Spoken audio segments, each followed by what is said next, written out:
3rd of January, Happy New Year, and we're kicking off looking at the long-term wheat chart at the moment, and we've got that in front of us. It's a weekly wheat chart, and you can see here that where I've been looking at seeing this breakout of the 6 months trend from the high of last year, that we fell down from £225 a tonne, and we hit a low here of 150, which was August, September, October of this year, and then we came up and we've broken this downwards trend line that had been in place for over 6 months. Now this previously happened here back in 2012, and obviously then we saw the big run up to prices going up, and this is what I've been watching, and this is why I'm calling for an upwards bounce on the wheat market. But at the moment, during this Christmas New Year period, this is actually becoming to look very vulnerable. And if we break this 150, the only next support down here is 140. So we are looking at sort of a £10 a tonne possible downside. There's no clues to say that, it's just can be, the time of year or whatever, but unfortunately I can't predict that. All I can give you is what the market's happening at the present moment. And if we then swap on to the daily chart, here we are. And you can see here on the daily chart, this is the November contract, new crop. You can see that we've been having this sideways pattern here, which has been taking place excuse me, during September, October, November, December. We've got a lower trend line here, and this is being violated on a close last night when it closed 151.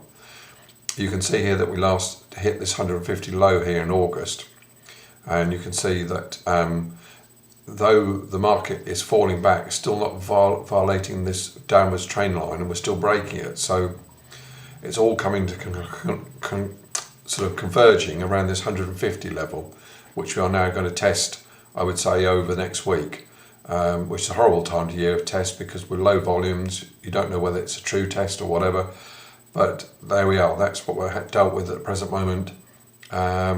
We'll have to see if it holds, and we'll just keep an eye on it over the coming week. You can see the problem we've got at the moment, I think, is coming from the US.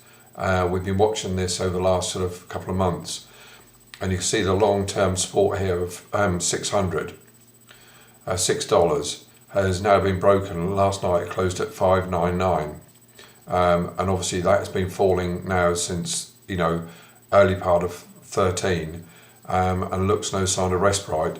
I still see a further fall, probably down to 575 before we find support. So that is it's sort of fairly negative, and obviously that's crucial. That holds as well, similar to what the long term on the UK wheat chart. Then just have a quick look at oilseed rape. Oilseed rape, this is the May contract. You can see here that obviously we've had a downwards trend in place. We had this triangle. We had a chance it could break out the upside. It broke the downside. It went to test the low here, 360. That didn't break. Had a bounce up to retest the triangle, 360. So obviously I'll put an update this time next week on the wheat market, and we'll just keep an eye on this 150 level if that holds. And I'll put an update this time next week. Thanks for watching.